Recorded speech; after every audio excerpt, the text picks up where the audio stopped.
ভবিষ্যতের আন্তর্জাতিক সম্পর্ক ঠিক কি হতে চলেছে যদি বলেন? আমরা কি ধীরে ধীরে সেই যুদ্ধের যুগে আবার প্রবেশ করছি? এক তো টেক ওভার আসতে চলেছে, হয়তো দেখতে পারেন বায়োলজিক্যাল ওয়ারও চলে এসেছে। টেক ওভারের বিষয়টা কি হয়, আপনি এক জায়গায় বসে রয়েছেন, কিন্তু ওখানে বসে একটা দেশের অভ্যন্তরে আপনি গোলযোগ লাগিয়ে দিতে পারেন। সব থেকে বেশি এফেক্ট হয় নির্বাচনের সময়। আপনি কি মনে করেন স্যার, যদি এই ভবিষ্যৎ বিশ্ব আরো কি মাল্টিপোলার হতে পারে? 10 বছরে বিশ্বকে কে বদলে দিতে চলেছে? এআই, ক্লাইমেট, নাকি ওয়ার, নাকি ইকোনমিক্যাল ভ্যালু? সাইবার ওয়ারফেয়ার হচ্ছে কেন এতটা বিপজ্জনক হয়ে উঠছে, স্পেশালি টিনেজার্সদের কাছে? এখনকার দিনে সরাসরি না গিয়ে আপনি সাইবারের মাধ্যমে ঢুকছেন। অবভিয়াসলি আমাদের ইয়ং জেনারেশন সোশ্যাল মিডিয়াতে কিন্তু প্রচুর পরিমাণে অ্যাক্টিভ। তারা ওগুলো থেকে জানছে এবং শিখছে, এবং অনেক ক্ষেত্রে অনেক ভুল বা ভুয়ো তথ্য যাচ্ছে তাদের কাছে, যেটা উচিত নয়। আর সেগুলোর জন্য কিন্তু তারা আরো ভাবে উত্তেজিত হয়ে যাচ্ছে। Rapid fire. তো স্যার শুরু করব। বর্তমান ভূ রাজনীতির সবচেয়ে বড় গেম চেঞ্জারের উপাদান ডি ডলারাইজেশন বলতে এক কথা কি বোঝেন? বর্তমান আন্তর্জাতিক বাণিজ্যের সবচেয়ে বড় সামুদ্রিক প্রতিবন্ধকতা কোথায় তৈরি হচ্ছে? 5 জন স্থায়ী সদস্য, তাদের ভেটো পাওয়া সব থেকে সমস্যা, যেই কারণে যুদ্ধগুলো বর্তমানে আটকাতে সত্যি অসুবিধা। নমস্কার সবাইকে, a big welcome to our new episode of our podcast, যার নাম কথায় কথায় বৈঠকি। আজ আবারও চলে এলাম আপনাদের সবার সামনে একটি নতুন পডকাস্টের বিশেষ একটি পর্ব নিয়ে। যে পডকাস্টের পর্বটির আলোচ্য বিষয় হলো রাজনীতি, ভূ রাজনীতি, রাষ্ট্রনীতি ও আন্তর্জাতিক সম্পর্ক, অর্থাৎ a world in transition, understanding the international relations। তো আমরা সবাই একটা সময় জানতাম যে যখন আন্তর্জাতিক সম্পর্ক এই নামটি শুনলেই বারবার রাষ্ট্র বনাম রাষ্ট্র অথবা সীমান্ত যুদ্ধ, কূটনীতি। কিন্তু আজকের পৃথিবী একটি ছোট, যদি আমি এআই চিপ বা সমুদ্রপথ বা সাইবার আক্রমণ এইগুলোর মধ্যে দিয়ে যদি, অথবা এআই মডেল, কিংবা যদি ধরি আমি একটি মুদ্রা, এর যদি দাম বা মূল্য বাজার দরে ওঠানামা করে, তা কি বদলে দিতে পারে আমাদের এই বহু দেশের ভবিষ্যৎ? এই প্রশ্নগুলো নিয়েই থাকবে আজকের বিশেষ পর্ব বৈঠকি এডুকেশন ইনস্টিটিউশনের তরফ থেকে, শুধুমাত্র আমার সাথে কথায় কথায় বৈঠকিতে। আজ বিশ্ব এবং বিশ্বায়ন কি সত্যি পিছিয়ে যাচ্ছে? আজ ডলার কি সত্যি চ্যালেঞ্জের মুখে? আজ আমেরিকা চীন প্রতিযোগিতা করে কি নতুন কোল্ড ওয়ারের সম্ভাবনা ঘটাচ্ছে? অথবা ইউক্রেন, গাজা বা হরমুজের মতন লোহিত সাগরের অস্থিরতা কি আমাদের দৈনন্দিন জীবনে জ্বালানি, পণ্য ও অর্থনীতিকে প্রভাবিত করছে? এই জিনিসগুলো, আর সব থেকে বড় কথা এআই। এই এআই আমাদের সত্যিকারের সঙ্গী, সাথী, প্রযুক্তি, নাকি আগামী দিনের কূটনীতির প্রধান এবং নতুন শক্তি?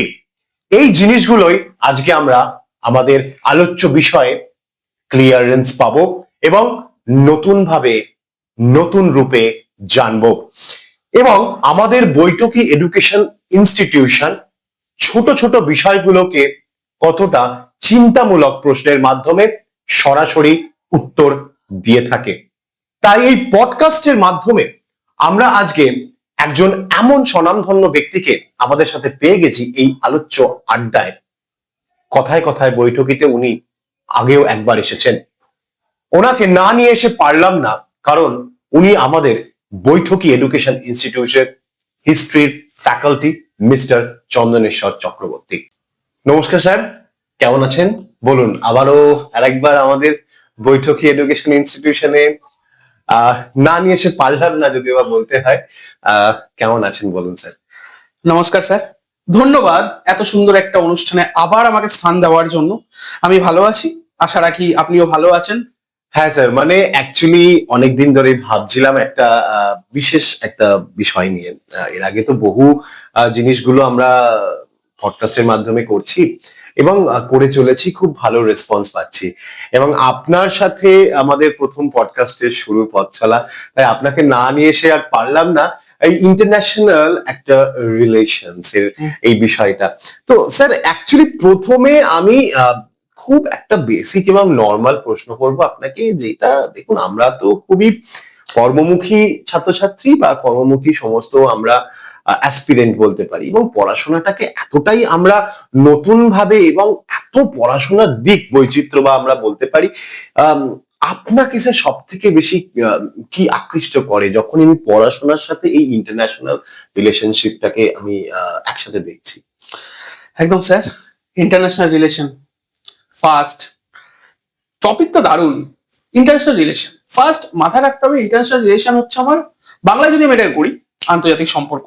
এবার আন্তর্জাতিক সম্পর্কটি কি এবং কি বুঝতে হয়, এই জিনিসটা না জটিল। অবশ্যই ইন্টারন্যাশনাল রিলেশন কিন্তু জটিল, কিন্তু আমরা যদি সঠিকভাবে এটাকে পড়ি তাহলে কিন্তু ইন্টারন্যাশনাল রিলেশন কিন্তু কোনোভাবেই জটিল নয়। তিনটে বিষয় মাথায় রাখতে হয়। একটা হচ্ছে ভূগঠনিক অবস্থান, যেটাকে আমরা কিন্তু জিওপলিটিক্যাল বলি, ঠিক আছে। কিছু জিনিস যেরকম আমাদের ইতিহাসের বিষয় কিছুটা জানতে হয়, এবং অর্থনীতির বিষয় কিন্তু এর সাথে ভালোভাবে জড়িত। তো আন্তর্জাতিক সম্পর্ক শুধুমাত্র যে একটা দেশের সাথে আরেকটা দেশের সম্পর্ক, বা একটা দেশের প্রধানমন্ত্রী সেখানে গেলেন করমর্দন করলেন, সেই সম্পর্কটুকু নয়। আমরা শুধু দেখছি প্রেসিডেন্ট এক দেশ থেকে অন্য দেশে যাচ্ছেন, হাত জোড় করছেন, এর সাথে দেখা সাক্ষাৎ হচ্ছে, এই মিল হচ্ছে, সামিটস হচ্ছে, অনেক কিছু হচ্ছে। শুধুমাত্র ইন্টারন্যাশনাল রিলেশনশিপ ওইটুকু শুধুমাত্র প্রেস রিলিজ, কিন্তু ইন্টারন্যাশনাল রিলেশন অ্যাকচুয়াল শুরু হয় তারপরে। ওইটুকু শুধুমাত্র আমরা জনসমক্ষে নিয়ে আসি, কিন্তু অ্যাকচুয়াল ইন্টারন্যাশনাল রিলেশন কিন্তু ডিপ। আচ্ছা, দেখুন না, এই যে আজকের আমাদের যে পৃথিবী, সমস্ত জায়গায় মানে এত পরিমাণে একটা নাগরিককে কোনো জায়গায় সিটিজেনশিপ নিতে হলে, তাকে তার গ্রিন কার্ড পেতে হলে তাকে এত হেনস্থার সম্মুখীন হতে হয়। এবং আমরা দেখছি বিভিন্ন রকম নিয়মিত তাদেরকে অনুসরণ করা কতটা উচিত আপনার মনে হয়, নিয়মগুলো মেনলি? ফার্স্ট যে বিষয়টা গ্রিন কার্ডের বিষয়টা একটা সিটিজেনশিপের মধ্যে পড়ে যায়।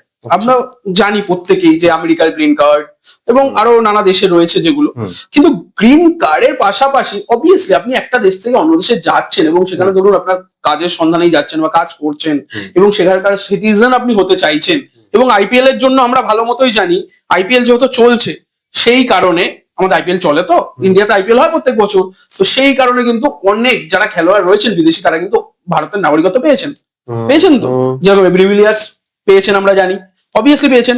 তো সেগুলো কিন্তু একটা হোল্ডারের মধ্যে পড়ে, কিন্তু আমেরিকাতে বহুল প্রচলিত হচ্ছে গ্রিন কার্ড। তার জন্য অবভিয়াসলি নিয়ম তো রাখবে স্যার, কারণ আপনি এক দেশ থেকে অন্য দেশে যাচ্ছেন যেখানে আপনার জন্মও নন, ঠিক আছে, যেখানে আপনি কিন্তু জন্ম হননি, এবং সেখানে যেতে হলে তার তো নিয়ম কানুন কিছু একটা আছে। আপনি এই দেশ থেকে কেন এই দেশে যাচ্ছেন এবং কি করছেন তার তো একটা বিষয়বস্তু রয়েছে।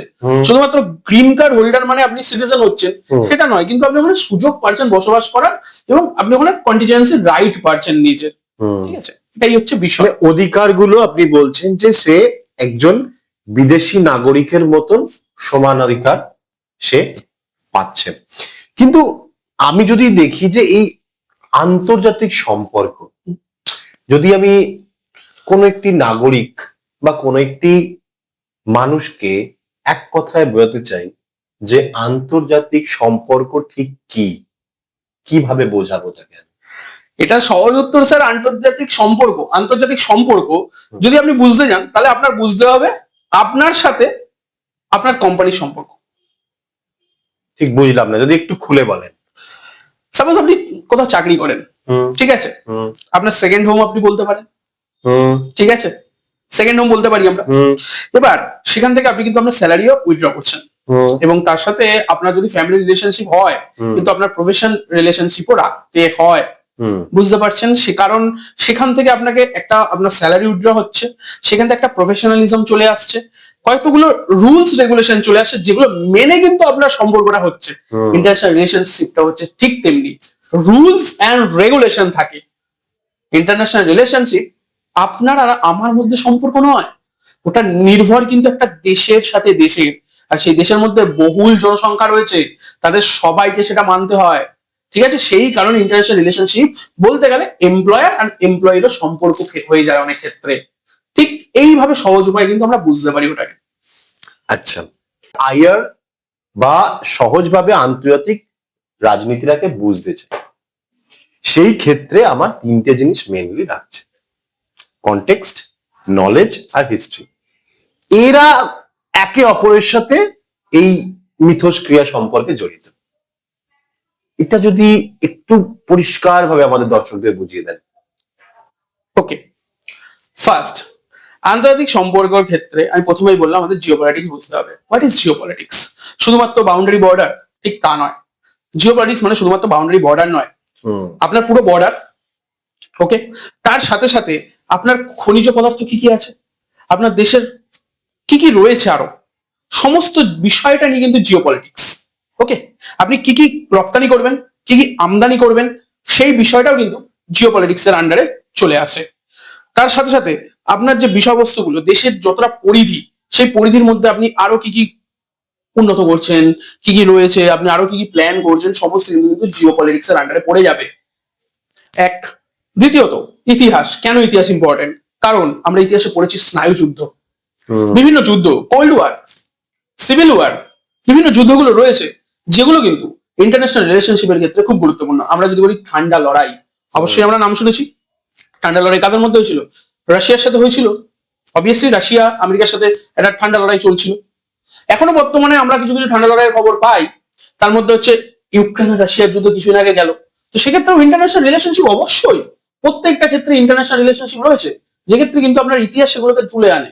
ইতিহাস ওই জন্য খুব ইম্পর্টেন্ট ইন্টারন্যাশনাল রিলেশনশিপ জানার জন্য। এর পাশাপাশি মেন অ্যান্ড মোস্ট, অর্থনীতি। কেন অর্থনীতি ইম্পর্টেন্ট? আজকে ইকোনমিক্স ছাড়া কোনো কান্ট্রি কিন্তু ইন্টারন্যাশনাল রিলেশনশিপ বুঝতেই পারবে না। উইদাউট অর্থনীতি একটা কান্ট্রি কিন্তু ইন্টারন্যাশনাল রিলেশনশিপে আসতে পারে না। তার কারণ কি? অর্থনীতি কেন ইম্পর্টেন্ট? কারণ রপ্তানি করছেন, তার জন্য আপনি একটা শুল্ক ব্যবহার করছেন, ট্যারিফ রয়েছে, কত কিছু রয়েছে, প্লাস কাস্টম ডিউটি রয়েছে, অনেক কিছু রয়েছে। একটা ট্যাক্স দিয়ে আপনার পুরো সরকার কিন্তু রান হয়। কেন রান হয়? কারণ একটা ইন্টারন্যাশনাল ট্যাক্স আপনি ইম্পোর্ট করছেন, এক্সপোর্ট করছেন, সেগুলো কিন্তু অর্থনীতির জন্য খুব ইম্পর্টেন্ট। একটা দেশের কিন্তু সব থেকে বেশি আপনার নির্ভর করে ইকোনমি ট্যাক্সের উপর, অবভিয়াসলি। তো সেই কারণে ইন্টারন্যাশনাল রিলেশনশিপেও কিন্তু শুল্কর ব্যাপারটা খুব ইম্পর্টেন্ট। এই তিনটে জিনিস কিন্তু আপনাকে মাথায় রাখতে হবে ইন্টারন্যাশনাল রিলেশনশিপ। আপনি বলছেন ট্যাক্সটা, যেটা জিএসটি বলতে পারি আমরা। জিএসটি দেশের অন্তর্গত, ওটা গুডস এন্ড সার্ভিস ট্যাক্স। আচ্ছা, তাহলে এই জিএসটি রেকো, মানে আমি যদি জিএসটি কেও যদি এর মধ্যে ইনক্লুডেড করি, জিএসটি কি একটি অন্যতম পার্ট হতে পারে স্যার? একদমই নয়। জিএসটি যে জিএসটির কথা বলছো, ওটা আপনি দেশীয় ক্ষেত্রে, ঠিক আছে, ওটা দেশীয় ক্ষেত্রে দেশের উন্নতি, সেটা দেশের অর্থনৈতিক দিকটা বোঝাবে, নট ইন্টারন্যাশনাল রিলেশনশিপ। ওকে, অবশ্যই আপনি যদি বলেন পরোক্ষ কিছু একটা জিনিস পাবেন, আপনি কেন পাবেন? আমি বললাম দেশের অর্থনীতি যত বিল্ড হবে সেলফলি, সে কিন্তু আত্মনির্ভর হতে থাকবে বেশি, তখন অন্য দেশের কাছ থেকে রপ্তানি বা আমদানি পরিমাণটা একটু হলেও কমবে, সেই জিনিসটা। এর সাথে জনসংখ্যার অনেক পরিমাপ আমরা লক্ষ্য করি, যে দেশের জনসংখ্যা যত বেশি, সে দেশ কি তত বেশি উন্নত। আদৌ কি সত্যি কথা অথবা নয়? কি বলবেন স্যার? এটা একদমই নয় স্যার। যে দেশের জনসংখ্যা বেশি, তাহলে আফ্রিকা কেন পিছিয়ে রয়েছে? কঙ্গোর মতো দেশ, মালাবির মতো কিছু কিছু উপকূল অঞ্চল, তো সেইগুলো আপনার হয়তো নাম শুনবেন, রন্ডা, ঠিক আছে, ভিজিট রন্ডা, অনেকে অ্যাড দেখবেন খেলার জন্য। তো সেখানে কেন বলছে? আপনার অর্থনীতি বাড়ানোর জন্য। তো ডেভেলপমেন্ট হলে তাহলে আফ্রিকা আজকে পিছিয়ে রয়েছে, ইনক্লুডিং আমাদের মতো ডেভেলপিং দেশ, ইন্ডিয়ার মতো ডেভেলপিং দেশ। এখন অব্দি কিন্তু আমরা ডেভেলপিং পর্যায়ে রয়েছি। তাহলে যদি আমাদের জনসংখ্যা এতই বেশি, তাহলে আমরা এখন ডেভেলপিং কেন? কেন ডেভেলপড নয়? বিকজ আমাদের চান্স আছে ডেভেলপিং। আর ফ্র্যাঙ্কলি আপনি ডেভেলপড থেকে ডেভেলপিং হলে বেশি খুশি হবেন, কারণ আপনার উন্নত হওয়ার আরো সুযোগ থাকছে। আচ্ছা, এই ধরুন আমি দেখেছি ছেলেমেয়েরা বাইরে বিদেশে পড়তে যাচ্ছে, সেখানে এডুকেশনাল বা ইন্টারন্যাশনাল ইনস্টিটিউশন গুলোতে তারা ভিজিট করছে, বা ধরুন অনেক টেকনোলজি ক্যাম্পাস আছে তারা ওখানে যাচ্ছে, বা ধরুন মাল্টিন্যাশনাল যে কর্পোরেশনস বিল্ডিং বা এমএনসি গুলো আমরা যদি দেখি, সেই জায়গাগুলো তারা, বা ধরুন আমি বা আপনি বা আমাদের মতন অনেক শিক্ষকরা যারা বাইরে যায়, বা নন অ্যাক্টার্স যারা, তারা অনেক জায়গা আজকে কাজ করে প্রভাবশালী হয়ে উঠছে। হচ্ছে তো তো এই যে রাষ্ট্রের সাথে রাষ্ট্রের পাশাপাশি যে একটি সংবেদনশীল সম্পর্ক তারা গড়ে তুলছে তাদের কাজের মাধ্যমে, এটা আদৌ কি আইআর এর খুব মানে সুন্দর পরিকাঠামো বা স্তম্ভ গঠন করছে? অ্যাকচুয়ালি স্যার আইআর এর সাথে এর রিলেশন অনেকটাই কম। কিভাবে? তার কারণ হচ্ছে এটা আপনি সৌভ্রাতৃত্বমূলক একটা ব্যাপার, যেখানে আপনি এডুকেশন শিক্ষার সুযোগ পাচ্ছেন। এন্ড যদি বলেন আমাদের এখানকার স্টুডেন্ট সেখানে গিয়ে কিন্তু শিখছে, এটা আজকের দিনের তো নয়, ব্রিটিশ যুগ থেকেই চলে আসছে। আমাদের এখান থেকে সবাই এলএলবি পড়তে লন্ডন যেত সেই সময়, তারা ওখান থেকে এলএলবি শিখে ভারতে এসে কাজ করেছেন, ব্রিটিশের এগেনস্টেই লড়েছেন, তাদের কাছ থেকে শিখে তাদের ওখান থেকে শিখে এখানেই করেছেন। শুধুমাত্র উনি কেন, অনেকেই রয়েছেন, অনেক কিছুতেই রয়েছেন। ওরায়ের কেসের ক্ষেত্রেও আমরা যদি বলতে পারি তিনি রয়েছেন, নাইডু স্যার রয়েছেন, অনেকেই রয়েছেন, ইনক্লুডিং মহাত্মা গান্ধী নিজে রয়েছেন। তো এরকম বহু নাম রয়েছে যারা বিদেশ থেকে শিখে এসে কিন্তু দেশে কাজ করছেন। অবভিয়াসলি এডুকেশন একটা পার্ট, এডুকেশন আপনাকে সারা দেশ থেকে আপনি আপনার জ্ঞানটা নিতে পারেন। ইন্টারন্যাশনাল রিলেশনশিপ এর বাইরে স্যার অবভিয়াসলি এটা আপনি পাচ্ছেন, এটা সৌভ্রাতৃত্বমূলক ইন্টারন্যাশনাল রিলেশনশিপ, ওকে, কিন্তু আপনার কূটনৈতিকমূলক ইন্টারন্যাশনাল রিলেশনশিপ, রাজনৈতিকমূলক ইন্টারন্যাশনাল রিলেশনশিপ, সেই জিনিসগুলো কিন্তু খুব গুরুত্বপূর্ণ। আজকাল দুনিয়ায় এখন কিন্তু এই জিনিসটা খুব গুরুত্বপূর্ণ। রাজনৈতিক যে রিলেশনশিপ আর কূটনৈতিকমূলক, অবভিয়াসলি কূটনৈতিকমূলক আমরা জানি, কারণ অস্ট্রিয়ার সময় থেকে চলে আসছে, ভিয়েনা থেকে চলে আসছে, প্যারিস সন্ধি থেকে চলে আসছে, ভার্সাই চুক্তি থেকে চলে আসছে, সমস্ত কিছু প্রথম বিশ্বযুদ্ধের সময় থেকে চলে আসছে। তো কূটনৈতিক সম্পর্ক আর রাজনৈতিক সম্পর্ক কিন্তু ইন্টারন্যাশনাল রিলেশনশিপের জন্য খুব গুরুত্বপূর্ণ। মানে ধরুন এই যে বিশ্বায়ন বা ধরুন এত বড় একটা গ্লোবালাইজেশন, এই যে দুটো টার্ম বারবার করে আমাদের কানে ভেসে ওঠে যখনই আমরা এই আইআর নিয়ে আলোচনা করি। Number 1 is globalisation, number 2 is decoupling, তাই তো? তো এই যে বিশ্বায়ন মানে যে গোটা গ্লোবালাইজেশনটা আমরা যেভাবে বা যেটা বলতে বুঝি, তার সাথে একটি ওয়ার্ড বা টার্ম যেটার কথা হচ্ছে ডিকাপলিং, আমি আপনাকে বললাম, একদম আদৌ কি এই দুটো টার্ম বা শুল্ক আমরা যেটা আমরা খানিকক্ষণ আগে আলোচনা করলাম, সেই শুল্ক কি ধীরে ধীরে যুদ্ধের যুগে প্রবেশ করেছে, বা আমরা কি ধীরে ধীরে সেই যুদ্ধের যুগে আবার প্রবেশ করছি? অ্যাকচুয়াল যদি বলি ইয়েস, অবভিয়াসলি। কেন? আগে আমরা স্কুল কলেজেও পড়েছি বিশ্বায়ন, যেটা গ্লোবালাইজেশন। অবভিয়াসলি বিশ্বায়নের একটা বিশাল বড় পরিধি, কিন্তু ধীরে ধীরে সে বিশ্বায়ন হয়তো শেষের দিকে, আগামী দিন আরো শেষ হয়ে যাবে। অবভিয়াসলি আমরা এখন ডিকাপলিং এর যুগে প্রবেশ করছি। ডিকাপলিং কিছুই না, শুল্ক যুদ্ধ। অবভিয়াসলি কিছুই নয়, কেন বললাম? কারণ শুল্ক যুদ্ধ মারাত্মক। শুল্ক যুদ্ধ কখন হয়? যখন আপনি একটা জায়গা থেকে রপ্তানি করছেন, তখন শুল্ক যুদ্ধ আপনার শুরু হবে। Tax, export tax, import tax, আপনি ইম্পোর্ট করবেন তার জন্য আপনাকে ট্যাক্স দিতে হবে, এবং বেশি বেশি ট্যাক্স। সাপোজ আপনি আজকে আমেরিকাতে কোনো কিছু রপ্তানি করছেন, বা আমেরিকা থেকে আমদানি করবেন আপনি, ঠিক আছে? যখনই আমদানি করতে যাবেন তখন ট্যাক্স পড়বে একটা। শিপিং চার্জের থেকেও বড় কথা যে ট্যাক্স গুলো হয়, শুল্ক যেটা ট্যারিফ চার্জ, সেই চার্জ গুলো তো আপনার পড়বে। এবার সেই চার্জ গুলো পড়লে আপনার একটা কান্ট্রি ভীষণ পরিমাণে চার্জ করছে। এবার আপনার জিনিসটা যদি আপনি দেশে তৈরি করছেন, র মেটেরিয়াল, সাপোজ আপনি নিশ্চয়ই আমদানি যখনই করবেন, র মেটেরিয়াল বেশিরভাগ ক্ষেত্রে আমদানি হয়, ঠিক আছে? এখনকার দিনে সেমি যে কন্ট্রাক্টর গুলো রয়েছে, সেমি কন্ট্রাক্টর যাকে বলি, চিপ, সেমি কন্ট্রাক্টর চিপ এবং এআই চিপ, সেগুলো কিন্তু গুরুত্বপূর্ণ। সেগুলো কিন্তু রপ্তানি হয় চীনেও, ঠিক আছে? এবং চীন থেকেও কিছু জিনিস আমেরিকাতে যায়, যেরকম আমরা যদি বলি গ্যাবেলিনিয়াম, ঠিক আছে, সেটাও কিন্তু চীন থেকে আমেরিকাতে রপ্তানি হয়। এবং যখনই এই ক্ষেত্রে কিন্তু ডিকাপলিং এর জন্যই কিন্তু আমেরিকা কি করছে, তারা যেহেতু চীনে প্রচুর পরিমাণে এরকম সেমিকন্ডাক্টর চিপ তৈরি হচ্ছে, তাইওয়ান সব থেকে বেশি 70 to 80%, অর সাপোজ বর্তমানে 90%, সেই তাইওয়ানে কিন্তু এখন এই সেই চিপ তৈরি হচ্ছে। সেই কারণে আমেরিকা কিন্তু যে এআই চিপ মেকিং এবং সেমিকন্ডাক্টর চিপ মেকিং এর যে রপ্তানিটা, র মেটেরিয়ালসটা, সেটা কিন্তু চীনে রপ্তানিতে কিন্তু একটু হলেও রোপ লাগিয়েছে, অর্থাৎ বেঁধে দিয়েছে, লিমিট করে দিয়েছে। তেমনি তার প্রতিরোধে চীন কি করলো? ঠিক উল্টোটা, যে র মেটেরিয়াল গুলো রয়েছে গ্যাবেলিনিজম, তো সেই জিনিসগুলো বা গ্যাবেলিনিয়াম, ঠিক আছে, সেই জিনিসগুলোতেও কিন্তু একটু রোপ টোপ লাগিয়ে দিয়েছে, অর্থাৎ রোপ লাগিয়ে দিয়েছে। যখনই রোপ লাগাচ্ছে সেই জিনিসটা কিন্তু আর সেখানে যাচ্ছে না। তো বেসিক্যালি আমার শুরু হয়ে যাচ্ছে একটা যুদ্ধ, শান্ত শিষ্ট কিন্তু যুদ্ধ। বেসিক্যালি একে অপরের সাথে কম্পিটিশন করছি, ও কমাচ্ছে আমিও কমাবো। তো বেসিক্যালি এটা যুদ্ধ, কিন্তু এটা হচ্ছে সাইলেন্ট ওয়ার, ঠিক আছে? এটাকেই মানে ডিকাপলিং এর একটা টার্ম দিয়ে নতুন ভাবে একটা মেন্টালিটি ওয়ারের মাধ্যমে সাইলেন্ট ভাবে থেকে নিজের দেশকে বড় করা। কিন্তু আমরা এই বিশ্বায়ন বা গ্লোবালাইজেশনের স্থান কিভাবে, যদি ওই ডিকাপলিং, যদি আমি আবারও সেই টার্মটাতে ফিরে আসি স্যার, যদি ফ্রেন্ড শোয়ারিং বা যদি পারফেকশনিজম, এই দুটোর বা ধরুন আমি প্রোটেকশন চাইছি, হ্যাঁ মানে বন্ধুত্বপূর্ণ সহাবস্থান নাকি নিরাপত্তা? এই যে দুটো term, friend shoring or near shoring and সাথে প্রোটেকশন, কি বলছে আন্তর্জাতিক সম্পর্কের ক্ষেত্রে না এই ধারণাটা ডিফারেন্ট। ফ্রেন্ড শোরিং কারণ আপনি দূর থেকে আনাচ্ছেন, ঠিক আছে। এখনকার দিনে না মানুষ বা দেশ সস্তায় জিনিসের প্রতি বেশি আস্থা নেই। তারা কি চায়? নিরাপত্তাজনক সরবরাহ, যাতে আমার সাপ্লাইটা ভালো থাকে, সাপ্লাই চেইন। এবার বর্তমান মানে কোথাও গিয়ে আটকে না যায়, মানে কন্টিনিউয়াসলি আমার কাছে সেই আমদানিটা হতে থাকুক বা রপ্তানিটা হতে থাকুক। একদম। হ্যাঁ। তো সাপ্লাই চেনের ব্যাপার যেটা আসছে স্যার, সাপ্লাই চেনটা আপনার তখনই আসবে যখন কোনো বিঘ্ন না ঘটবে মিডিলে। তো ওই কারণে সাপ্লাই চেনের প্রোটেকশনটা খুব ইম্পর্টেন্ট। এই কারণেই আসছে আমার ফ্রেন্ড শোরিং বা নিয়ার শোরিং। অন্যান্য দেশগুলো কি করছে? তার নিয়ার যে কান্ট্রি গুলো রয়েছে, যার রাজনৈতিক দিক থেকে সে কিন্তু প্রতিবেশী, রাজনৈতিক দিক থেকে সে কিন্তু প্রতিবেশী, এবং তার কাছে বেশি করে ভরসা পাচ্ছে, বেশি করে কিন্তু ভরসা পাচ্ছে সেই কান্ট্রিটার কাছে। তো কি করছে? তার যে উৎপাদনের জায়গা বা জিনিসগুলো বানানোর জায়গা, সেই কান্ট্রিগুলোতে শিফট করছে, বেশি বেশি টাকা খরচ করে শিফট করছে। সেই ক্ষেত্রে কিন্তু ফ্রেন্ড শোরিং শব্দটি বা নিয়ার শোরিং শব্দটির উদ্ভব হয়েছে।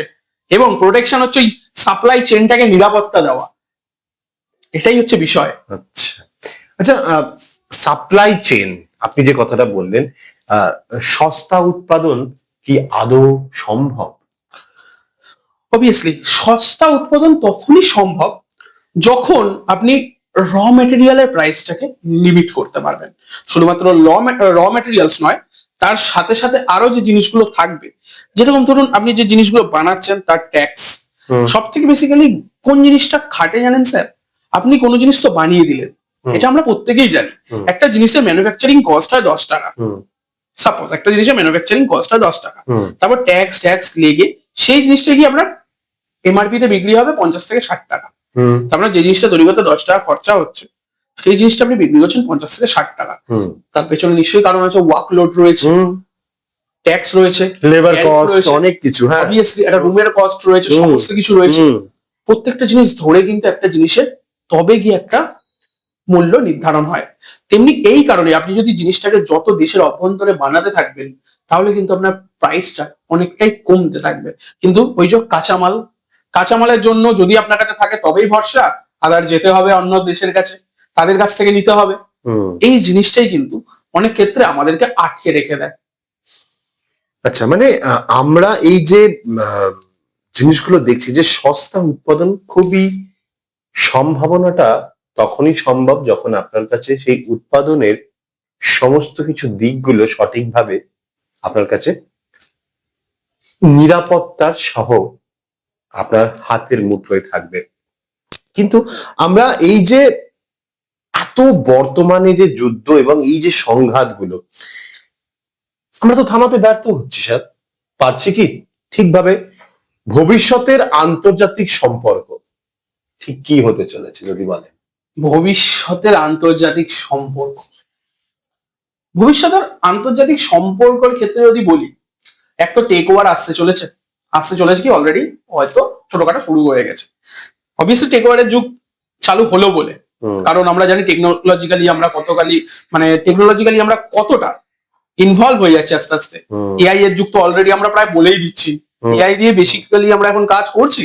বেশিরভাগ জায়গায় কিন্তু এআই দিয়ে কাজ হয়, ঠিক আছে। আমরা কিছু কিছু ক্ষেত্রে নিউজও পড়ছি যে এআই কিন্তু এমপ্লয়ীদের জব নিয়ে নিচ্ছে, তাই না? অনেক জায়গায় কিন্তু কাটাবো হচ্ছে। এবার সেগুলোর নিউজ বা এই দেখে আমরা বুঝতে তো পারছি যে একটা মানুষের কাজ এআই কে দিয়ে করানো হচ্ছে আলটিমেট। এবার তাকে প্রম্পটার দেওয়ার জন্য একজন লোক হায়ার করা হচ্ছে। তো বেসিক্যালি টেক ওয়ান না খুব ইম্পর্টেন্ট, কারণ আপনি একটা দেশের অভ্যন্তরে ঢুকে যেতে পারছেন। তো আন্তর্জাতিক সম্পর্ক বলতে গেলে কিছুকাল বাদে হয়তো দেখতে পারেন বায়োলজিক্যাল ওয়ারও চলে এসছে, অসম্ভব কিছুই নেই, কারণ অবভিয়াসলি ধীরে ধীরে না জিনিসটা এমন হবে। আর টেক ওভারের কথা কেন বলছি, কেন টেক ওভারের কথা বলছি, টেক ওভারের বিষয়টা কি হয়, আপনি এক জায়গায় বসে রয়েছেন কিন্তু ওখানে বসে একটা দেশের অভ্যন্তরে আপনি গোলযোগ লাগিয়ে দিতে পারেন। সব থেকে বেশি এফেক্ট হয় নির্বাচনের সময়। আপনি দেখবেন সোশ্যাল মিডিয়া সব থেকে কিভাবে ইনফ্লুয়েন্সড হয়। আন্তর্জাতিক সম্পর্কে কিন্তু গুরুত্বপূর্ণ, কারণ সোশ্যাল মিডিয়া আপনাকে দেখছে আপনি কি বলছেন, এবং সেইটা দেখে কিন্তু তারা ভাবছে যে হ্যাঁ এই জিনিসটা ঘটছে। তো সেখানে আপনার সঠিক তথ্য পৌঁছানো বা সঠিক ধারণা দেওয়া কিন্তু খুব গুরুত্বপূর্ণ। মিমস রিলস এর দুনিয়ায় আমরা কিন্তু এই যে সঠিক তথ্য বা গুরুত্বপূর্ণ সেই জিনিসগুলো কিন্তু দেওয়া খুব জরুরি। তা আস্তে আস্তে আন্তর্জাতিক রিলেশনশিপ আমার টেক ওয়ারের দিকে যাবে, তার পাশাপাশি বন্ধুত্বপূর্ণ সহাবস্থান পাবো। ধীরে ধীরে নিজের যে আস্তে আস্তে প্রতিবেশী রাজ্যগুলো বা প্রতিবেশী দেশগুলো তাদের সাথে কিন্তু আমাদের সম্পর্ক আরো ভালো হতে থাকবে। কিছু কিছু আলাদা করছি কারণ তাদের মধ্যে সংঘাত সবসময় রেখে রয়েছে। যদি মিডল ইস্টের কথা বলি, সেখানে কিরকম এখন চলছে বর্তমানে আপনারা জানেন, ইরান, গাজা, দেন ইসরায়েল, তার সাথে আমেরিকারও কিছু রিলেশন রয়েছে, প্লাস চীনের ক্ষেত্রেও যদি বলি টাল মোটাল থাকবেই স্যার।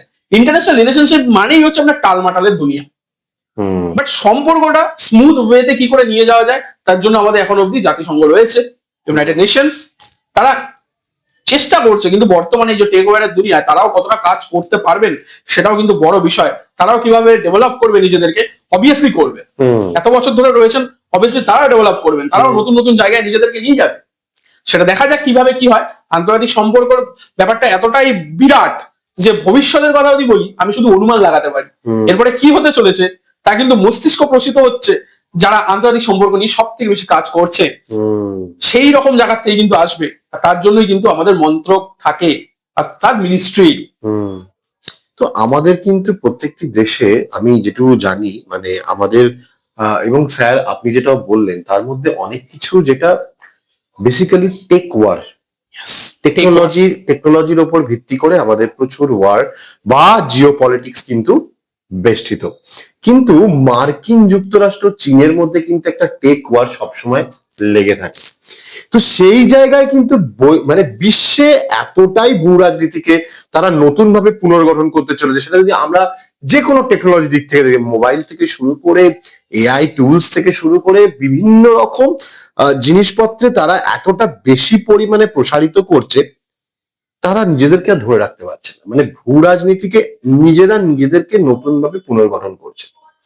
তো এই যে একটা বৈষয়িক চিন্তা মার্কিন যুক্তরাষ্ট্র ও চীন, তো এই যে টেক ওয়ার মানে মার্কিন যুক্তরাষ্ট্র ও চীন, এদের টেক ওয়ারে আমরা দেখছি বিভিন্ন রকম জিনিসপত্র ঢুকে যাচ্ছে। মানে ফোন থেকে শুরু করে এআই টুলস বা বিভিন্ন রকম সেমিকন্ডাক্টর চিপ, যেটা আপনি বললেন এআই এবং 7G, আজকাল তো শোনা যাচ্ছে 9Gও আছে নাকি বিভিন্ন রকম দেশে।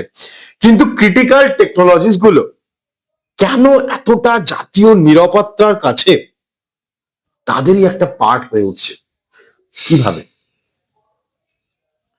এর উত্তরের সাপেক্ষে একটাই কথা বলবো। একটু আগেই যেটা বললাম, আমেরিকা এবং চীন টেক ওয়ার, একটা ওয়ার্ড আছে semiconductor is the new crude oil. কেন আছে?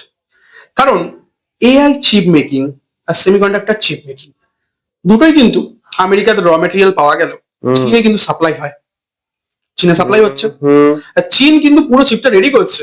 একটু আগেই বললাম তাইওয়ান কিন্তু 70 to 90% অ্যারাউন্ড মেকিং করে, তার সাথে সাপ্লাই চেনের একটা বড় হাত। এবার যেখানে যেটা বুঝতে পেরে আমেরিকা কিন্তু অলরেডি সীমিত করেছে তাদের রপ্তানিটা, তেমনি তার উল্টো দিকে চীনও কিন্তু যে খনিজ পদার্থগুলো রয়েছে সেগুলো কিন্তু আমেরিকাতে পাঠানো অলরেডি সীমিত করেছে। তো এই ক্ষেত্রে কিন্তু ওয়ারের একটা সৃষ্টি হচ্ছে, নিস্তব্ধ ওয়ার অর্থাৎ সাইলেন্ট ওয়ার, যেটাকে আমরা গ্রে ওয়ারও বলি, ছায়া যুদ্ধ অনেক ক্ষেত্রে, গ্রে ওয়ার জোন, সেই জিনিসটাও কিন্তু এখানে আমরা পাচ্ছি।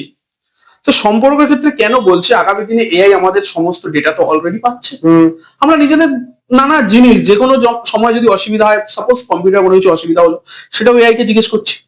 নতুন নতুন আজকালকার দিনে আমি কয়েকটা জিনিস দেখছি, কিছু কিছু বাচ্চা কাচ্চা তারাও মানে অর্থাৎ যারা এখনকার দিনের যুবক যুবতী রয়েছে যারা, তারাও কিন্তু অনেক সময় এআই কে জিজ্ঞেস করছে আমার সম্পর্কে বলো, আমার সম্পর্কে বলো, ইনক্লুডিং তারা তথ্য দিচ্ছে হ্যাঁ আমরা কোথায় যাব, আমার সাথে কোন ড্রেসটা ভালো লাগবে, ইনক্লুডিং আমরা অ্যাড দেখছি আসছে টিভিতে, এটা ভালো নাকি ওটা ভালো। তো মানে আমরা ইউজ টু হয়ে যাচ্ছি এআই এর সাথে। এআই আমাদেরকে উত্তর দিচ্ছে।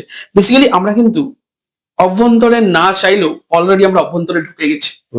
তো এই এআই মেকিং দুনিয়ায় আমার তো ইন্টারন্যাশনাল রিলেশনশিপ অলরেডি, যখন একটা দেশের সাথে একটা দেশের সম্পর্ক, তা তো অলরেডি আমার ভেতরে ঢুকে বসে রয়েছে হিসাব মতো।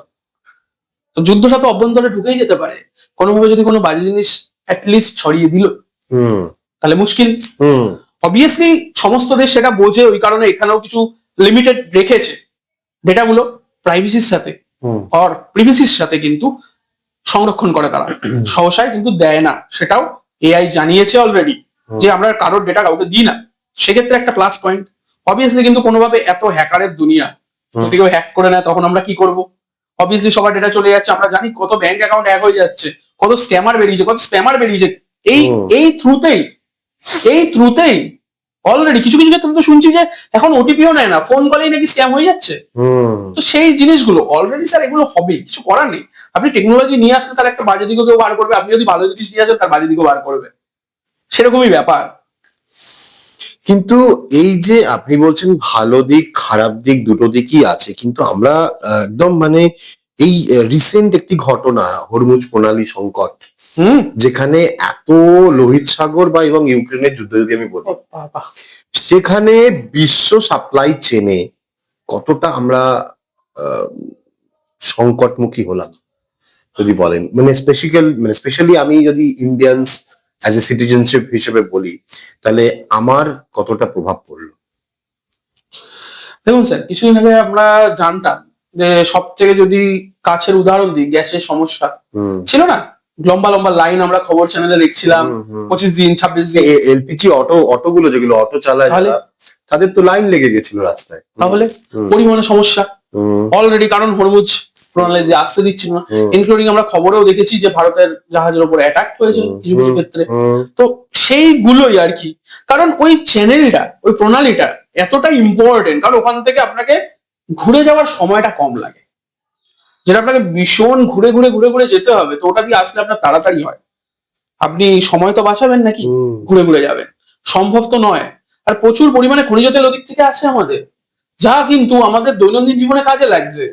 তো প্রচুর ভাবেই কিন্তু ব্যাঘাত ঘটেছিল সেই সময়। ওই কারণে দেখতে পাচ্ছিলেন আমাদের এলপিজি স্টোর গুলোতে কত লম্বা লাইন, আর মানুষকে কতদিন, গ্রামের ক্ষেত্রে ভীষণভাবে অসুবিধা হয়েছিল, শহরের ক্ষেত্রে একটু আগে হলেও গ্রামে কিন্তু প্রচুর অসুবিধা হয়েছিল। এখন যদিও পরিস্থিতি স্বাভাবিক, সেটা গভর্নমেন্টের তরফ থেকে সেরকম ভাবে কাজ করা হয়েছে, প্রত্যেকটা দেশ সেরকম ভাবে সামনে এগিয়ে এসছে যে না এই জিনিসটাতে সাধারণ মানুষের অসুবিধা হচ্ছে। এটাই তো ইন্টারন্যাশনাল রিলেশনশিপ। তো স্যার, এই যে আমরা এত কিছু দেখছি বারবার ইন্টারন্যাশনাল রিলেশনশিপে, যদি মার্কিন ডলারের ওপর যদি প্রশ্ন ওঠে, মানে যদি ডলার বা ডি ডলারাইজেশন বা গ্লোবাল সাউথ, মার্কিন ডলার স্যার একছত্র আধিপত্যকে মানে চ্যালেঞ্জ করতে পারছে কি আদতে? দেখুন স্যার, মার্কিন ডলারের উপরে কিন্তু আমাদের সবার ব্যবসা বাণিজ্য এতদিন চলতো, আমরা জানি ডলারে রপ্তানি হতো। বর্তমানে কিন্তু সিস্টেমটা চেঞ্জ হচ্ছে। ডলারের ভরসা, যেটাকে ডি ডলারাইজেশন বর্তমানে কিন্তু শুরু হয়েছে। যদিও বেশিরভাগ এখনো ডলারের সাথেই আমরা আন্তর্জাতিক বাণিজ্যটা করে থাকি, ওয়ার্ল্ড ট্রেড অর্গানাইজেশন আপনি শুনে থাকবেন। তো তার সাথে সাথে আমাদের যে বাণিজ্য, সেটা কিন্তু ধীরে ধীরে মাল্টি কারেন্সি সিস্টেমও আসছে। শুধু কিন্তু ডলারের উপর নির্ভর করে আর নেই, আরো যে আমাদের পাশে অর্থাৎ প্রতিবেশী রাজ্য বা আরো প্রতিবেশী দেশ, তার পাশাপাশি আরো আমাদের যদি কথা বলি আরো যে নেবারহুড কান্ট্রিজ গুলো রয়েছে, তাদের সাথে কিন্তু আমাদের সম্পর্ক এখন মাল্টি কারেন্সি সিস্টেমে যাচ্ছে। শুধুমাত্র ডলারের উপর বেস করে আমাদের কিন্তু আর আন্তর্জাতিক সম্পর্ক টিকে নেই। তো অবভিয়াসলি ডলারের মূল্য খানিকটা হলেও কিন্তু কমছে ধীরে ধীরে, কিন্তু এখনো মেজরিটি ক্ষেত্রে আমরা ডলারটাকে ইউজ করি। আচ্ছা, কিন্তু যদি আমি প্রশ্ন করি আপনাকে ক্লাইমেট বা ধরুন গ্রিন এনার্জি নিয়ে, বা ধরুন নিউ পাওয়ার পলিটিক্স, যেটা বিশাল ইম্পর্টেন্ট এখন একটা আমাদের, মানে এই যে জলবায়ু পরিবর্তন বা ধরুন গ্রিন এনার্জি ট্রানজিশনস পয়েন্ট, আমাদের ভূ রাজনৈতিক তো মানে কন্টিনিউয়াসলি কম্পিটিশন তৈরি হচ্ছে, কিভাবে বা কেন? হ্যাঁ, প্রথম কথা, জলবায়ুর পরিবর্তন একটা গুরুত্বপূর্ণ, কারণ জলবায়ুর পরিবর্তনের জন্য আমরা জানি, দেখতেই পাচ্ছেন এখন যদি কলকাতার কথা বলি, বর্তমানে কিভাবে বৃষ্টিটা হচ্ছে। কিরকম একটা ওয়েদার, কিন্তু অন্যান্য জায়গায় আবার দেখুন অন্যান্য দেশে সব ওয়েদার যেন কিরকম চেঞ্জ হয়ে গেছে, তাই না? তো জলবায়ু পরিবর্তন অবশ্যই হচ্ছে আর হতেই থাকবে, কারণ আর্থ সবসময় মোশন। জলবায়ু পরিবর্তন অবভিয়াসলি একটা প্রাকৃতিক ব্যাপার, সেটা নিয়ে আমরা এখন ওটা দেখতে গেলে আমাদের জিওগ্রাফি নিয়ে পড়তে হবে। প্রথম কথা, আমাদের গ্রিন এনার্জি কেন ইম্পর্টেন্ট? আমরা জানি একটা এভলিউশন শুরু হয়েছে গ্রিন এনার্জির জন্য, যার জন্য কিন্তু already EV electric vehicle already কিন্তু আমাদের রয়েছে, ইনক্লুডিং চায়নার মতো জায়গায় আপনারা দেখবেন ইলেকট্রিক ভেহিকল কিন্তু সেলফ ড্রিভেন কার রয়েছে, অটোমেটিক্যালি সে যাচ্ছে। আপনি বুক করছেন একটা ট্যাক্সি, একটা অ্যাপ রয়েছে, সেই অ্যাপ থ্রু আপনি বুক করছেন, সে আপনার পয়েন্টে এসে দাঁড়াচ্ছে, ড্রাইভার নেই, এবং আপনি উঠলেন, লক হলো, সে তার লোকেশন পেলো, সে আপনাকে ওই লোকেশনে গিয়ে দাঁড় করিয়ে দিল এবং নামিয়ে দিল উইদাউট এনি হেজিটেন্স, ড্রাইভার ছাড়া চলছে, যেটাকে অটো পাইলট আমরা বলে থাকি, সেরকম রয়েছে। ইনক্লুডিং ইভি কেন ইম্পর্টেন্ট? অলরেডি পেট্রোল আমরা জানি, আর আমাদের কিন্তু আস্তে আস্তে ইভির দিকে যাচ্ছে। যেরকম কয়েকটা যদি কথা বলি, বর্তমানে বেসিক্যালি আর্থ মিনারেলস ইনক্লুডিং আপনার কোবাল্ট, এই ধরনের জিনিসগুলো, সব থেকে বড় কথা E25, আমরা জানি তো লিথিয়ামের ব্যবহার সব থেকে বাড়ছে। কেন বাড়ছে? কারণ আগামী দিনে আমাদের যে খনিজ সম্পদ, সেই জিনিসগুলো কমতে থাকছে, সেগুলো তো নিঃশেষ হবে, সেই কারণে এইগুলোর ব্যবহার কিন্তু আগামী দিনে বাড়বে। তো গ্রিন এনার্জি খুব ইম্পর্টেন্ট। অলরেডি আমরা দেখতে পাচ্ছি যে আমাদের গাড়িগুলোতে কিন্তু ইলেকট্রিক ভেহিকল কত পরিমাণে এসে গেছে, আর সাফিসিয়েন্ট অবভিয়াসলি। তার সাথে সোলার পাওয়ার, আমরা জানি আমাদের দেশেও সোলার পাওয়ার অনেক জায়গায় বাড়ছে, ইনক্লুডিং চায়নাতে কত বড় সোলার পাওয়ার প্ল্যান্ট আছে, তারা অলরেডি ইউজ টু। ইনক্লুডিং এখনকার দিনে আমাদের ইন্ডিয়াতেও কিন্তু ভালো পরিমাণে বেড়েছে। এটা তো সুবিধা, কারণ আমরা সাশ্রয় হচ্ছে, প্লাস পাওয়ারটাও আপনি বাড়ছেন, আর সঠিক জিনিস আপনার কিন্তু অনেক ক্ষেত্রে কিন্তু সেভিংসও হচ্ছে। তবে এর ব্যবহার আর ডেভেলপমেন্ট আরো কি করে বাড়ানো যায়, সেটার চেষ্টা অবশ্যই আমাদের থাকবে। সেই চেষ্টাতে বিজ্ঞানীরাও লেগে রয়েছে, আগামী দিনে আরো বাড়বে। কিন্তু হাইব্রিড ওয়ারফেয়ার এই নামটা খুবই পরিচিত, বা ধরুন সাইবার ক্রাইম বা সাইবার জোন, অথবা বহু পরিচিত গ্রে জোন। ভূ রাজনৈতিক জায়গায় প্রথাগত যুদ্ধের বদলে হাইব্রিড ওয়ারফেয়ার হচ্ছে। শুধু তাই নয়, সাইবার ওয়ারফেয়ার হচ্ছে কেন এতটা বিপজ্জনক হয়ে উঠছে, স্পেশালি টিনেজার্সদের কাছে। চলুন জেনে নি এটা স্যারের কাছে। সাইবার ওয়ারফেয়ার, আগেই বললাম, প্রথমে শুরুতেই বলেছি আমরা যে ধীরে ধীরে ওয়ার চেঞ্জ হচ্ছে, ওয়ার পলিসি চেঞ্জ হচ্ছে। আপনি সাইবার ওয়ারফেয়ার যদি আপনি দেখেন, নামটা যে সাইবার, আপনি নিজের একটা দেশে বসে বা একটা জায়গায় বসে আপনি একটা দেশের অভ্যন্তরে ঢুকে কিন্তু ওয়ারে নেমে যাচ্ছে বেসিক্যালি, যেটাকে গ্রেভার জোন, ছায়া যুদ্ধ। আপনি নেই, কোথাও নেই, আপনাকে চেনেই না কেউ, অথচ আপনি কোনো একটা কোনায় বসে, কোনো একটা দেশের কোথাও বসে আপনি একটা দেশের অভ্যন্তরে কোনো না কোনো ভাবে কোনো বিরক্তি ঘটিয়ে দিলেন একটা পোস্টের মারফত, ভুয়ো পোস্ট ঘটিয়ে দিল, সাইবার ওয়ার ঘটিয়ে দিল, গ্রেভার, যেটা গ্রেভার জোন বা ছায়া যুদ্ধ আমরা বলে থাকি। এগুলো নির্বাচনের সময় না প্রচুর পরিমাণে দেখা যায়, ভুয়ো খবর, ভুয়ো জিনিস। তো সচরাচর দেশের অবস্থাকে টালমাটাল করার জন্য এই জিনিসগুলো কিন্তু খুবই গুরুত্বপূর্ণ হয়ে যাচ্ছে। এখনকার দিনে সরাসরি না গিয়ে আপনি সাইবারের মাধ্যমে ঢুকছেন।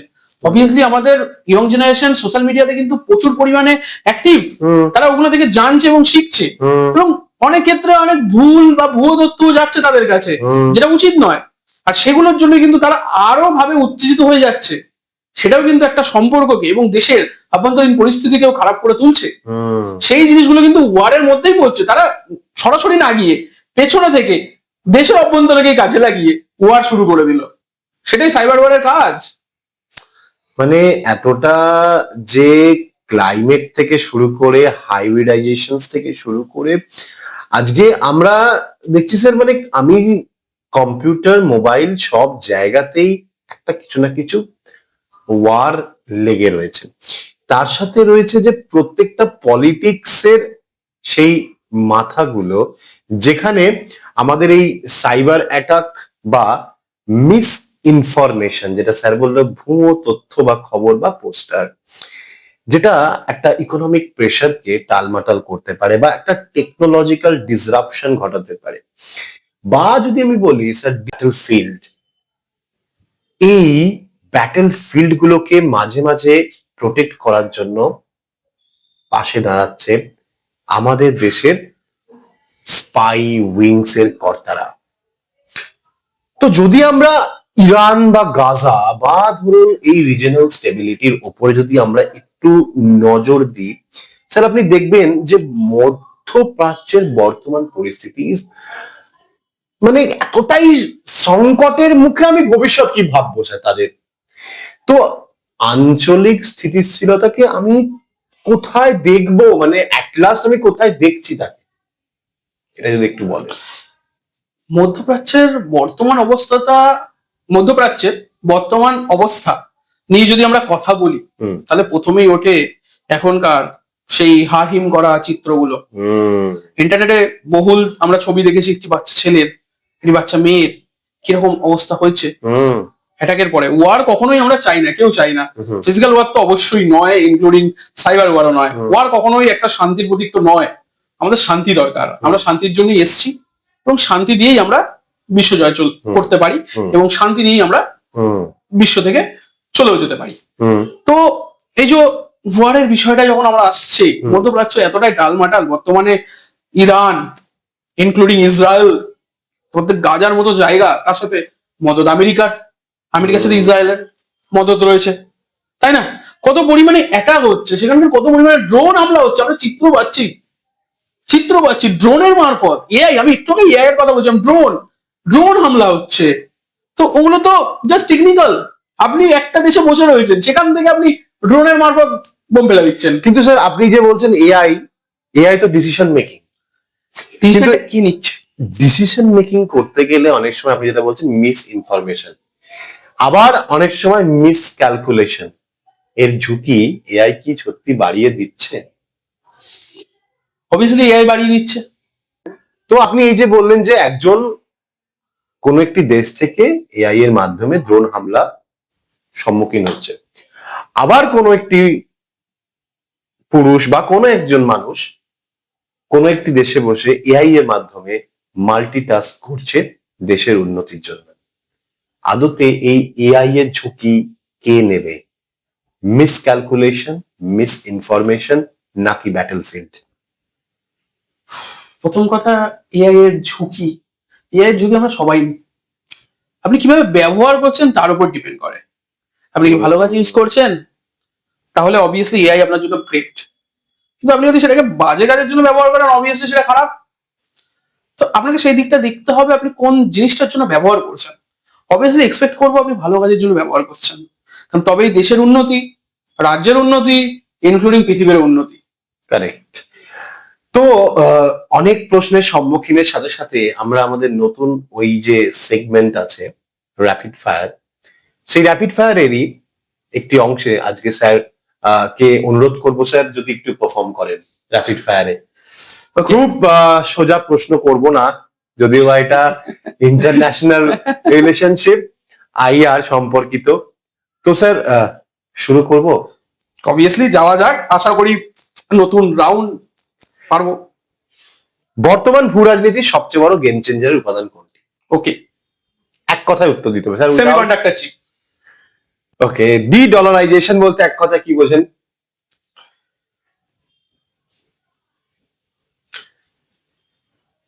ডলারাইজেশন বলতে যদি এক কথায় বলি, তাহলে ডলারের প্রভাব প্রতিপত্তি শেষ হয়ে যাওয়া।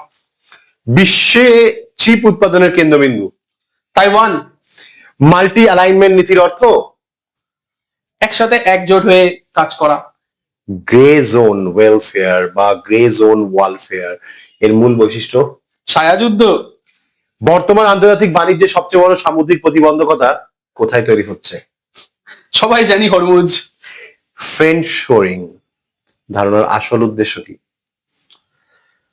আপনার উৎপাদনের জায়গাটাকে আপনার কাছে নিয়ে আসা এবং শুল্ক যুদ্ধে না জড়িয়ে যাওয়া।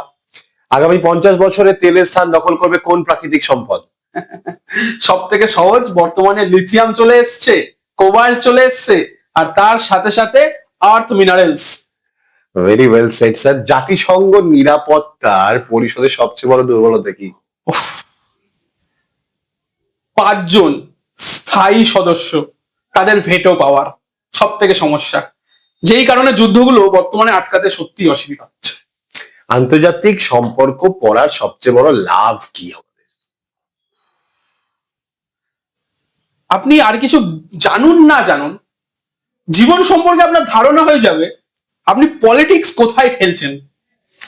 জাতিসংঘ নিরাপত্তা পরিষদের সবচেয়ে বড় দুর্বলতা কি? সেই একই উত্তর দেবো আমি, যে নিরাপত্তা পরিষদের 5টি ভেটো পাওয়ার রয়েছে 5টি সদস্যের, সেটি। আচ্ছা, ভবিষ্যৎ সবথেকে গুরুত্বপূর্ণ দিক কোনটি বেছে নেব আমরা? পাওয়ার, মিলিটারি, মানি নাকি টেকনোলজি? সবথেকে গুরুত্বপূর্ণ দিক এই কটার থেকে যদি বলতে হয় তাহলে সব থেকে লাস্ট যে অপশনটি সেটি টেকনোলজি। টেকনোলজি। কেন? তার কারণ আগামী দিনে আপনাকে ডেভেলপ তো হতেই হবে। মানির দরকারটা কি খুব কম? মানির দরকার আপনার জীবন ধারণের জন্য, আর মানি এমন একটা বিষয় আপনি যতই ইনকাম করুন না কেন আরো দরকার, সেটা কোনোদিনও কিন্তু মানুষের তরফ থেকে যাবে না। কারেক্ট। এক শব্দে ডিপ্লোমেসি। আপনার সাথে আপনার পাশের বাড়ির সম্পর্ক। এক শব্দে গ্লোবালাইজেশন। যদি বলি সৌভ্রাতৃত্ব। একজন তরুণ বা তরুণীর জন্য আইআর শেখার প্রথম পদক্ষেপ কি? সবার প্রথম নিজের দেশকে জানো। আচ্ছা স্যার, যদি আমি এই পোলারাইজেশন নিয়ে একটু যদি বলি, স্যার আপনি দারুণ পারফর্ম করলেন, মানে এক কথায় এত কম সময়ে কম চিন্তা করে মানে একদম তৎক্ষণাৎ উত্তর দেওয়া, এই জিওপলিটিক্স এর সম্পর্কিত বিষয়টিকে মাথার মধ্যে কিছুক্ষণের জন্য না ভেবে উত্তর দেওয়াটা একটু কঠিন হলেও আজকে আমাদের চন্দনেশ্বর স্যার সেই জায়গাটাকে কিন্তু খুব একটি সরু সুতোর মধ্যে বেঁধে দিয়েছে। আমি আমাদের স্যার অনুষ্ঠানের খুবই একদম শেষ পর্যায়ে চলে এসেছি, আর আপনাকে দুটো প্রশ্ন করব। আপনার গুরুত্বপূর্ণ সময় দেওয়ার জন্য আমাদের অসংখ্য ধন্যবাদ আপনাকে স্যার। আপনি কি মনে করেন স্যার, যদি এই ভবিষ্যৎ বিশ্ব আরো কি মাল্টিপোলার হতে পারে? মাল্টিপোলার হতে পারে না, হচ্ছে। আগে যেটা বাইপোলার বা ডিপোলার ছিল সেটা এখন আর বর্তমানে নেই। আগে যেমন আমরা শুধুমাত্র আমেরিকা, রাশিয়া এবং তারপরে চীন, এই তিনটে আমরা জানতাম বেসিক্যালি রয়েছে, কিন্তু এখন কিন্তু বর্তমানে সেই ধারণাটা আর নেই। রাশিয়া তো অনেকদিন আগেই আমরা জানি চেঞ্জেস এর পথে চলে গিয়েছিল, যখন ইউএসএসআর শেষ হয়ে গিয়েছিল। তো মাল্টিপোলারাইজেশন হবে, আগামী দিনে আরো উঠবে। আশা রাখি আমাদের ভারত সেই পর্যায়ে অবভিয়াসলি পৌঁছে যাবে। আমরা ডেভেলপিং কান্ট্রি, আমরা আশাবাদী অবভিয়াসলি। শেষ প্রশ্ন স্যার আমাদের এই অনুষ্ঠানে আপনাকে করব আমি। 10 বছরে বিশ্বকে, মানে 10 বছরে বিশ্বকে কে বদলে দিতে চলেছে? এআই, ক্লাইমেট নাকি ওয়ার নাকি ইকোনমিক্যাল ভ্যালু?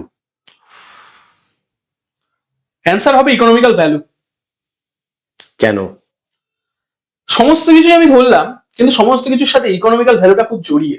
আপনার ইকোনমি না থাকলে আপনি আমদানি রপ্তানি কোনো কিছুতে যেতে পারবেন না, তো আপনার এআই এর চিপ বা সেমিকন্ডাক্টর চিপ রপ্তানি বা আমদানি করতে অসুবিধা হবে।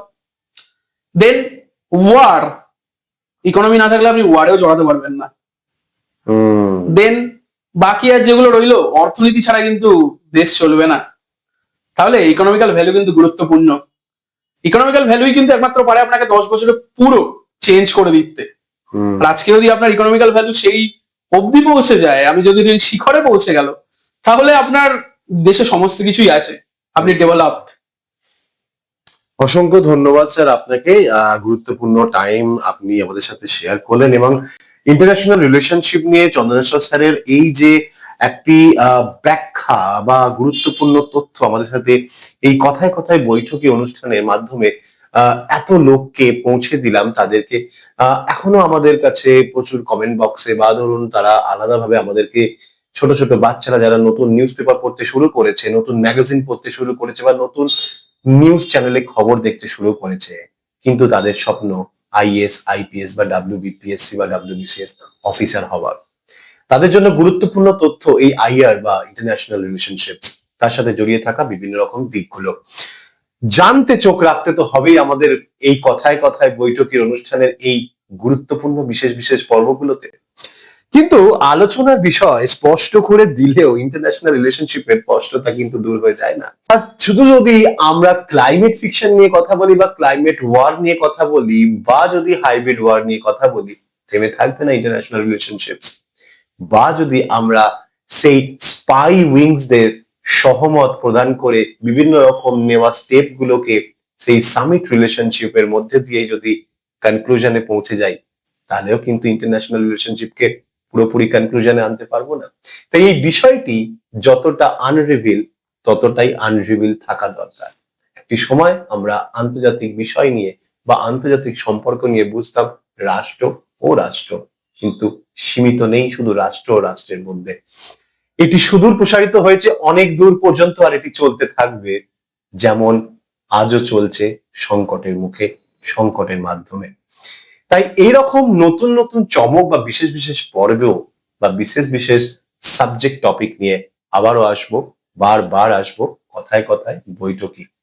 থাকবে আরো নতুন এবং প্রধান প্রধান অতিথিরা প্রত্যেক রবিবার রাত 8টায়। দেখতে ভুলবেন না বৈঠকি এডুকেশনাল ইনস্টিটিউশনাল অফিসিয়াল ইউটিউব চ্যানেলে, শুধুমাত্র আমার সাথে সৌনক ঘোষ এবং তোমাদের প্রিয় অনুষ্ঠান কথায় কথায় বৈঠকি। নমস্কার।